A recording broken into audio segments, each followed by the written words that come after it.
Welcome, everybody. It is so good to have you here today on every campus as we launch this new series, Adam and Eve.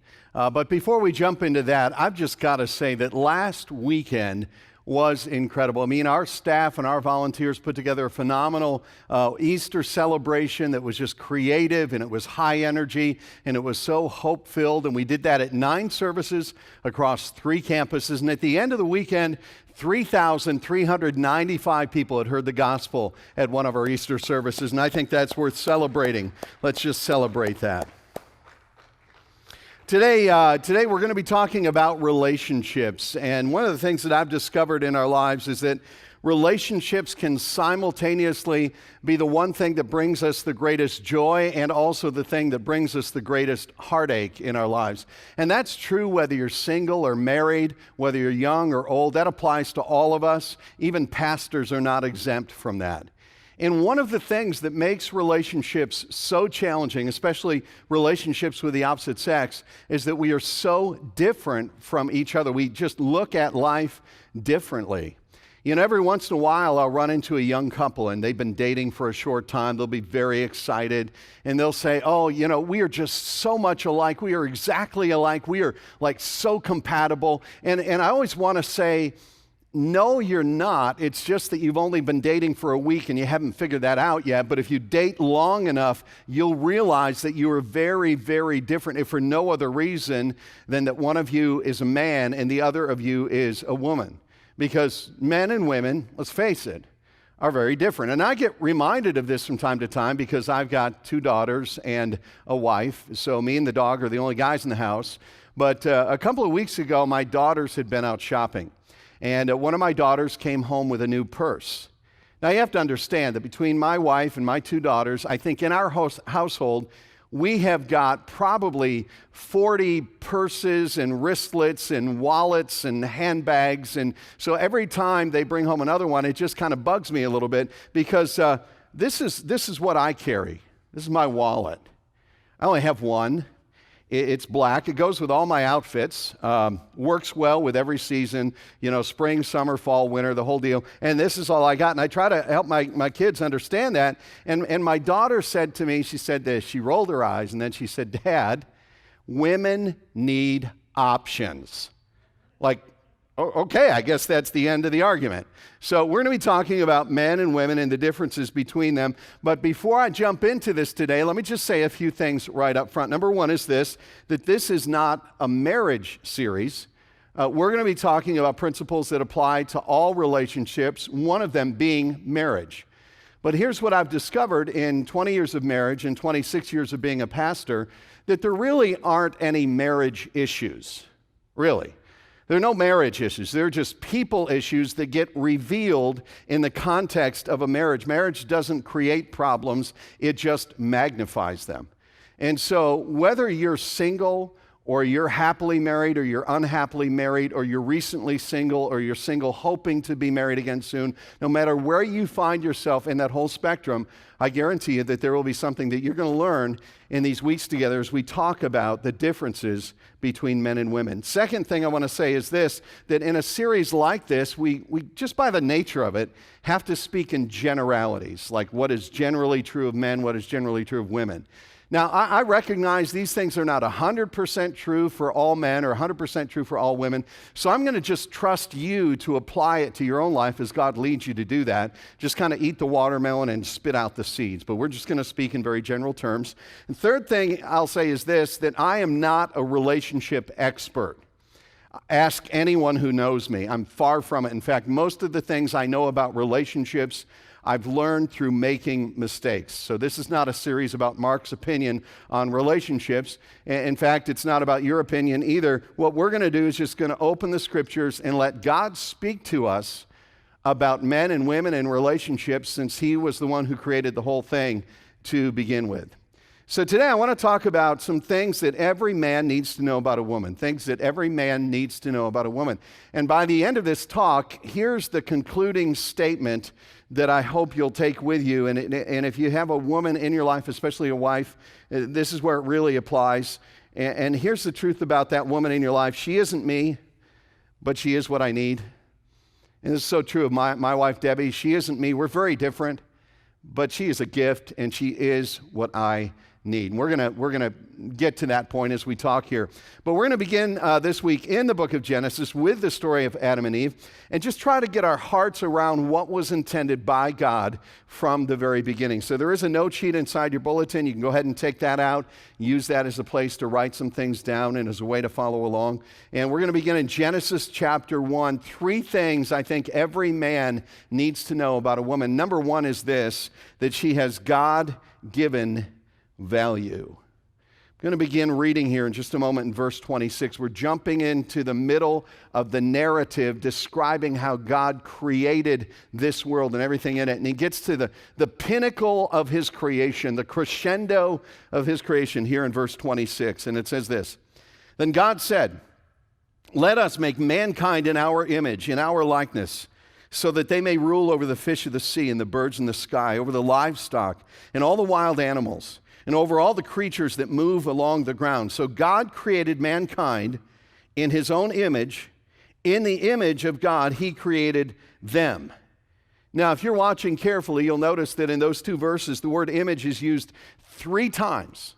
That God said something here 3 times, not by accident, but just so that we wouldn't miss it. That he's tripling the impact of a point here so that we can understand that we have been created with the image of God stamped upon our hearts, which makes us like God in a way that no other creature on this planet ever has been or could be. We are made in the image of God, therefore we have intrinsic value. Now, this is a very, very basic principle and probably something that many of you already know, but we have to start, whenever we have a discussion on relationship, we have to start right here with this principle that we are made as human beings in the image of God. And here's why that's important. Whenever I think about being made in the image of God, I think about my 2 daughters, my kids. They bear my image. If you were to see them, you would notice a little bit of physical resemblance with me. And then if you were to hang out with them, you might recognize some mannerisms or hear some words or phrases that I often use. And then if you were to just go even a little bit deeper, they bear my image even biologically. Like if you were to test their DNA and my DNA, there would be biological scientific evidence in their genetic code that they bear my image right down to the molecular level. Which means my kids are valuable to me, and I love my kids, not because of their GPA, not because of how many friends they have on Facebook, not because of what clothing they wear or even how well behaved they are. I love my kids because they bear my image. They're really part of me. Let me say this. There are very few things in this world that would ever tempt me to physically harm another human being. But there is one thing that might cause me to do you some bodily harm. And that's if you were to do something to hurt one of my daughters, because I love my kids. So here's a question. For all the single guys out there, here's not a question, but something I want to say to you. That before she was your date, she was God's daughter. Before she was ever your date, she was God's daughter. And how would he feel about how you are treating his daughter? And I think that's a very, very important question to ask if you're a single guy, especially in our culture where most people step into the dating world with one thing on their minds. What can I get from you? What can you do for me? Especially at the lowest level of dating in that hookup culture where women are nothing more than objects. Single guys, before she was your date, she was God's daughter. She is a person of incredible value in his eyes and should be treated that way. To all the married men, listen, before she was your wife, she was God's daughter. How are you treating God's daughter? How would he feel about how you're treating your wife? Because when we think of our spouses simply as my wife and not as God's daughter, then we sometimes think of our wives as something that we have acquired or something that we have achieved. And here's what I know about the way guys are wired. When you've got something that you think you achieved, what you do is you kind of put it up on a shelf and you admire it for a little while, but then eventually you move on to something else. But when you understand that your wife, the woman in your life, has just this incredible value in the eyes of God, having been made in the image of God, then you treat her with honor and respect and dignity. Very important baseline point for us to understand as men, that when we want to understand women, we want to understand this, that she has God-given value. But let me also say this, it's important for you to understand this if you're a woman as well. You need to know that you have intrinsic value simply because you've been created in the image of God, regardless of what any man may or may not think of you. Because here's what I see. I see so many women who get into a relationship simply because they're looking for a man to give them a sense of value and to make them feel worthy. And so you just wait by the phone hoping that he'll call. Or you just wait for him to ask you out, or you just pray for him to say those 3 words, I love you. And what you're saying deep down inside is, please make me feel valuable. Please make me feel worthy. And I see so many young ladies dating guys they shouldn't be dating, just because they're looking for some sense of value in that relationship. And, you know, they know he's a loser, but it's better to be with a loser than not to be with anybody. And if you hear nothing else today, for all the single young ladies in the room right now, if you hear nothing else today, know that you are a daughter of the living God, imprinted with his image and loved by him. And there may come a day when you're sitting at a restaurant table and there'll be a guy across the table from you who says, you know, I can't believe we met, and you've just changed my world, and there's just nobody in this world like you, and I love you. And you may hear those words someday, but even when you hear those words, I want you to know that that's about 100 miles below the words that God is speaking to you right now as he says, you're my daughter. You're valuable to me, regardless of what other people may think about you. That's the first thing every man needs to understand about a woman, that she has God-given value. Second thing we need to understand, men, is this, that she has God-given differences. Like, this is not rocket science here.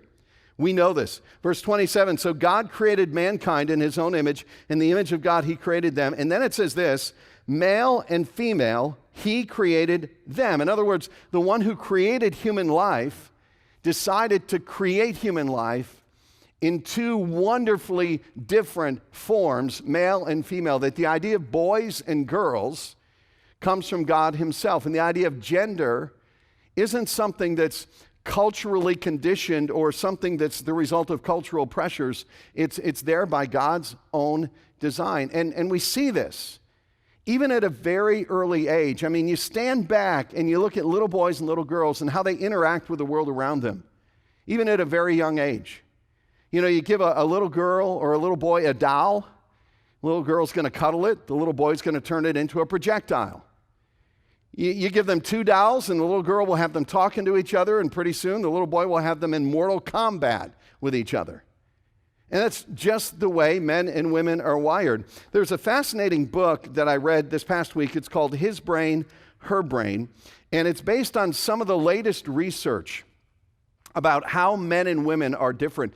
And what's so interesting is that the more research we do, the more it becomes clear that men and women are different to the very core of their being. And we're going to talk about what that huge difference is in just a moment. But listen to some of the research that is explained in this book.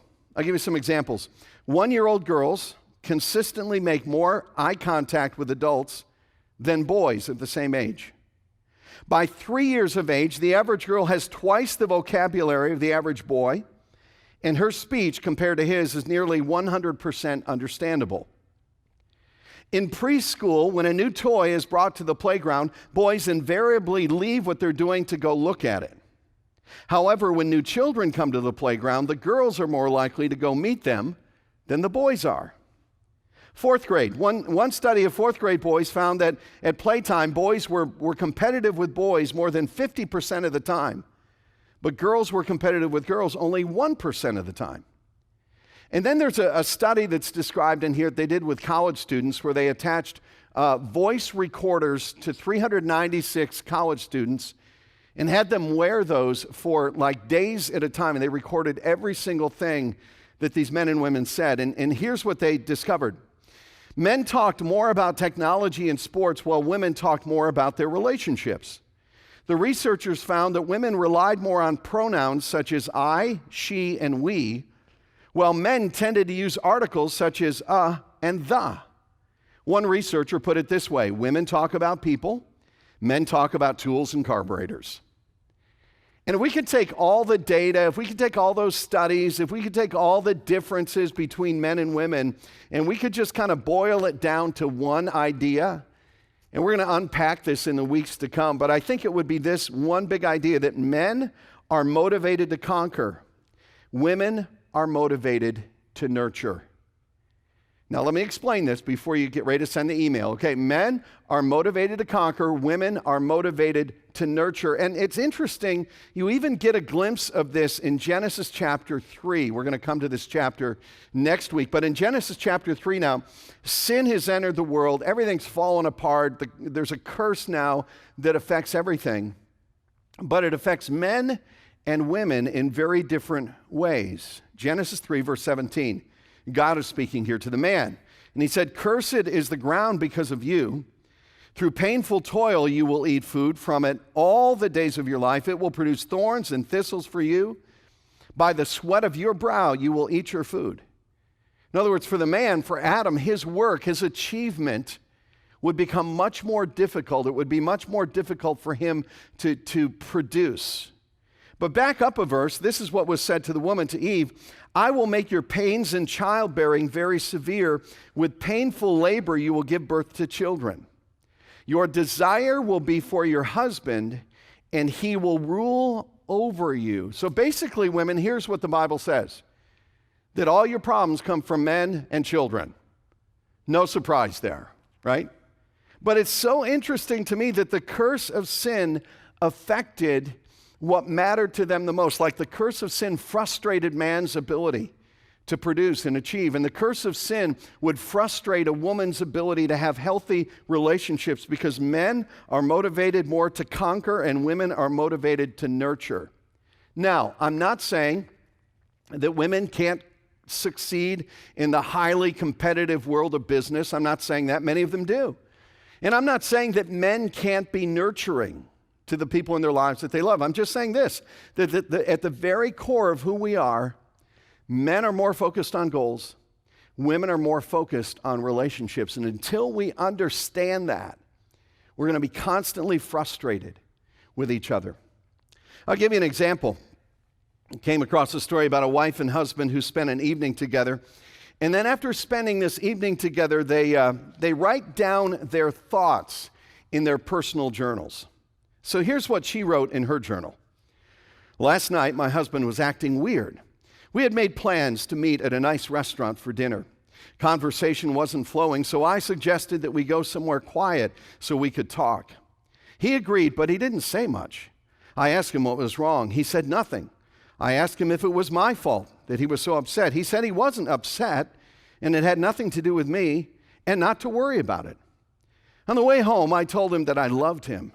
He smiled slightly and kept driving. When we got home, he just sat there quietly and watched TV. He continued to seem distant and absent. Finally, with silence all around us, I decided to go to bed. About 15 minutes later, he came to bed, but I still felt that he was distracted and his thoughts were somewhere else or with someone else. He fell asleep. I don't know what to do." This is what the man wrote in his journal. "Rough day. Boat wouldn't start. Can't figure out why."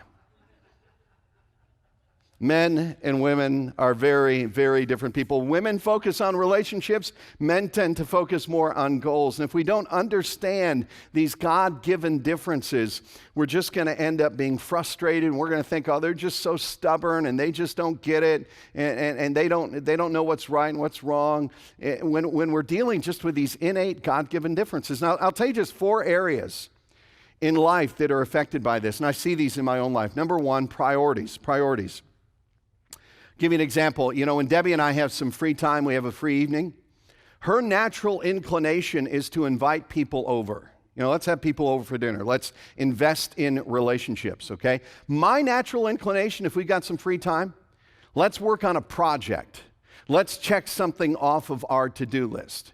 Now, some of that's driven by personality, but a lot of it's driven by gender because she gravitates toward relationships, I gravitate toward goals. So often what we do is we compromise, we invite friends over and have them help us with a project.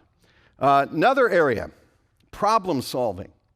When a woman has a problem that she's wrestling with, her preference will usually be to process it in the context of relationship, meaning she wants to talk it through. And she wants to talk it through thoroughly. And sometimes she doesn't even need the solution. Just talking it through is the solution to it.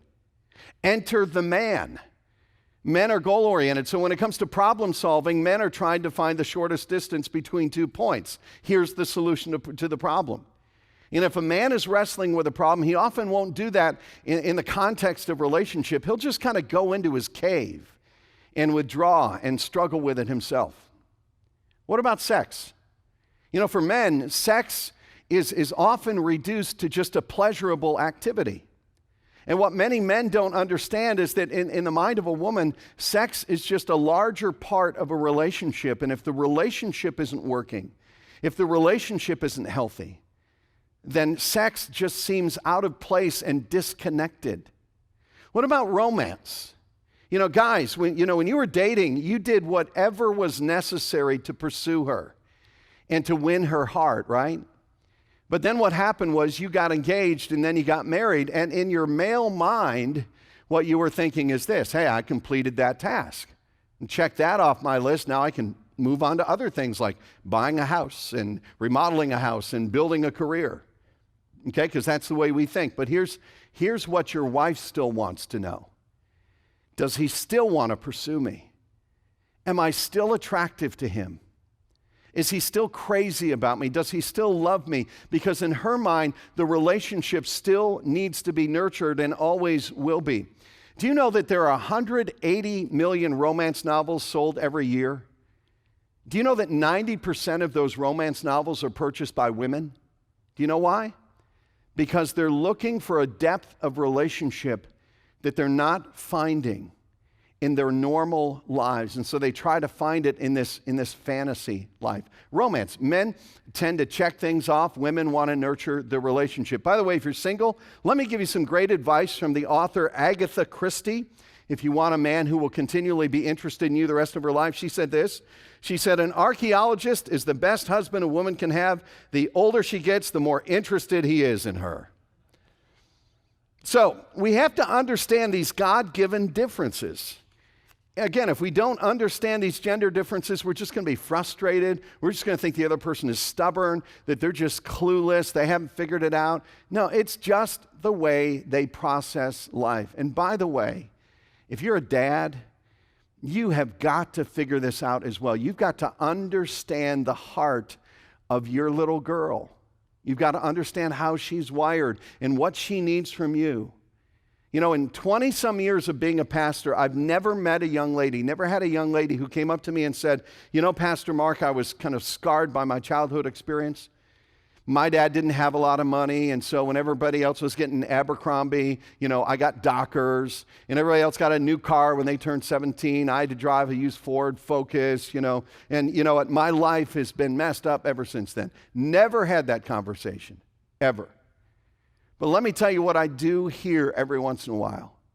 It's the young lady who says, you know, my dad gave me a credit card to buy all my clothes, bought me a brand new sports car when I was 17, paid for my entire college education, but he never spent time with me. He said he loved me, but I'm not even really sure. And she lives with that for the rest of her life because her dad never understood her. He never understood that for her it was all about nurture, when in his mind it was all about conquering the next goal. So here's what we have to understand about women, men, that she has a God-given value, that she has God-given differences from us.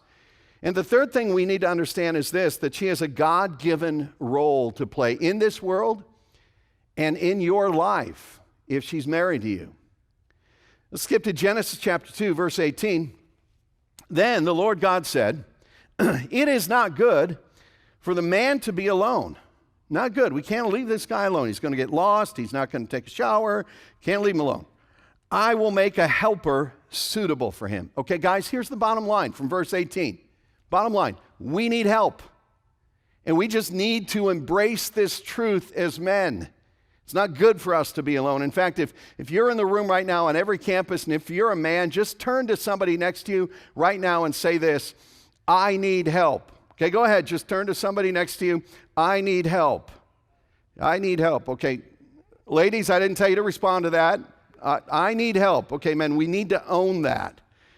Here's what verse 18 is saying. It's saying there's something we need from women that has nothing to do with sex. That there is something that she will give to you that will make you the person that God is calling you to be. The word helper is used here in verse 18. It comes up again later on here in verse 20. It goes on to say, verse 19, out of the ground the Lord God formed every beast of the field and every bird of the sky and brought them to the man to see what he would call them. And whatever the man called a living creature, that was its name. The man gave names to all the cattle, to the birds of the sky, and every beast of the field. But for Adam there was not found a helper suitable for him. Now, I want you to just kind of mentally or physically circle that word helper, because I want to talk about that for a minute. You know, I always had the idea growing up when I read this part of the Bible that the word helper meant that God created the woman to be just kind of a junior assistant to the man. Like he had way too much work to do on his own, so God gave him somebody that he could delegate some of his work to, and she could be like the gopher that would help him get some things done. Well, that's not what the word helper means at all. In fact, it's a very exalted word.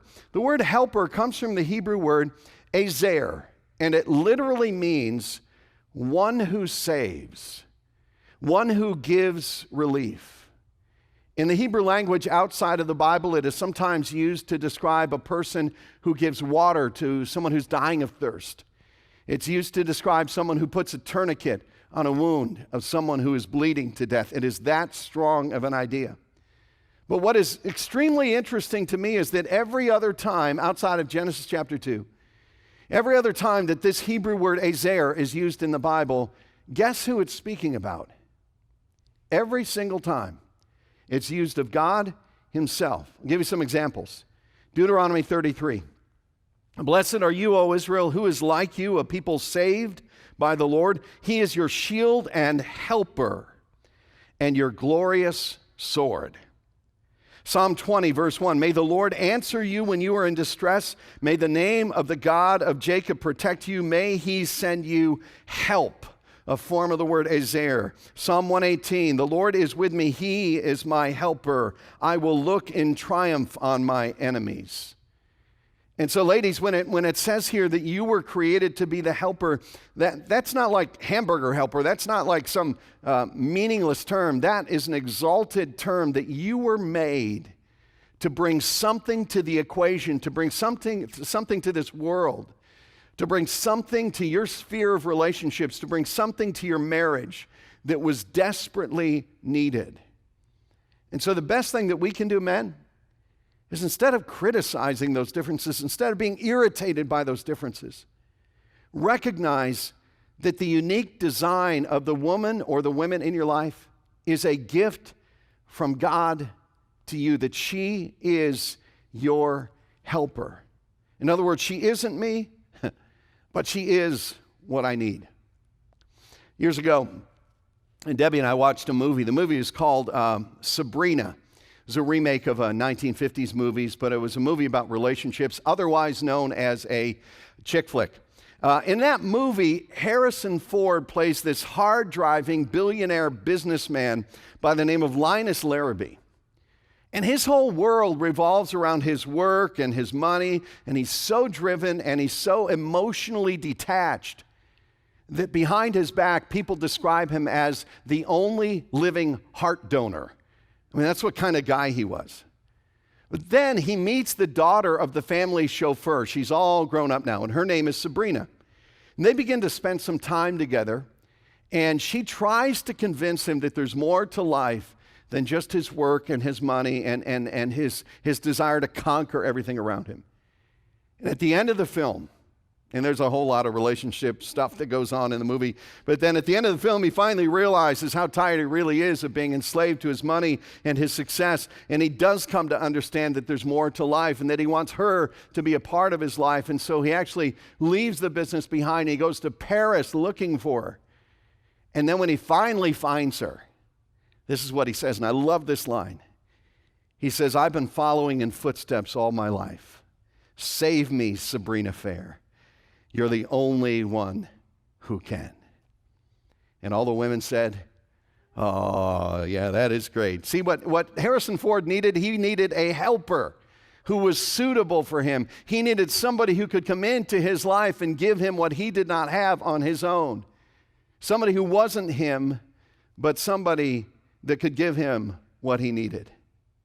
And you know what, I just am so thankful, just to be transparent and honest with you, for the woman that God has given to me to be my wife, because there are things in my life that I would be completely oblivious to if I did not have her speaking into my life, especially in the realm of relationships with our kids, with extended family, even with people in this church, that she has helped me to understand something that was not my native language. So let me finish the story here in Genesis chapter 2. Skip down to verse 21. So the Lord caused the man to fall into a deep sleep, and while he was sleeping, he took one of the man's ribs and closed up the place with flesh. Then the Lord God made a woman from the rib he had taken out of the man, and he brought her to the man. Can I just stop here and very briefly point out something? That Adam had a relationship with God before Eve ever showed up. But Eve had a relationship with God before she ever had a relationship with Adam. That God puts Adam to sleep, takes out the rib, kind of puts Adam over to the side somewhere, I don't know where, how far away, but then creates Eve. And for some period of time, she existed and had a relationship with God before she ever had a relationship with Adam. And Adam had a relationship with God before he ever had a relationship with Eve. That both of them found their identity, first of all, in a relationship with God before they had a relationship with each other. And let me just say this. I think the most important thing in your marriage, the most important thing in your future marriage, the most important thing in your dating life is that you have a relationship with God through Christ. And if all you do is walk away from this series with a few tips on how to have a better relationship, you will have missed the big point. Because the big point is this, that the only way to have a great relationship with another person, including someone of the opposite sex, is to first of all have a great relationship with your Father in heaven, like Adam did, like Eve did. There's a book called Sacred Search by Gary Thomas. He says this: marriage doesn't solve emptiness, it exposes it. He says, so marry someone who has a solid core. If someone can't live without you, he or she will never be happy living with you either. Let me finish up verse 23. The man said, is now bone of my bones and flesh of my flesh, and she shall be called woman. Like, whoa, man. For she was taken out of man. That is why a man leaves his father and mother and is united to his wife, and they become one flesh. Adam and his wife were both naked, and they felt no shame. So you got a married couple naked, eating fruit. Life is good. It's an amazing picture. But the point here is far bigger than their physical appearance. It's a picture of harmony and intimacy between them. No selfishness, no hidden agendas, no power struggles, just unconditional love. That's what we all want in relationships. The first step is understanding. Understanding who she is. She has a God-given design, God-given differences, and a God-given role to play in your life, men. And yes, she isn't me, but she is what I need. Let me tell you about a couple of next steps before we go today. There's a book that I would strongly recommend to you if you're a guy and in a relationship. It's called For Men Only, A Straightforward Guide to the Inner Lives of Women by Shaunti and Jeff Felden. You can get this online. You can get it a lot of places, but I would encourage you to read that. It's an easy read, very, very insightful. Second next step is this. We got a small group that's beginning on Tuesday, May 13th. It's just going to be 4 weeks long. Going to be 7 o'clock to 8:30, 4 Tuesday nights on every campus. And I would strongly encourage you to participate in this if you're married. We're going to talk about 4 core habits of a great marriage. All the details are there inside the bulletin on that red insert. Jump into that small group for married people coming up in just a couple of weeks. Hey, we're going to come back next week. We're going to talk about the lies that women are tempted to believe. We're going to look at Genesis chapter 3, where a lie put so much stuff in motion that brought so much damage. We're going to talk about the lies that women believe.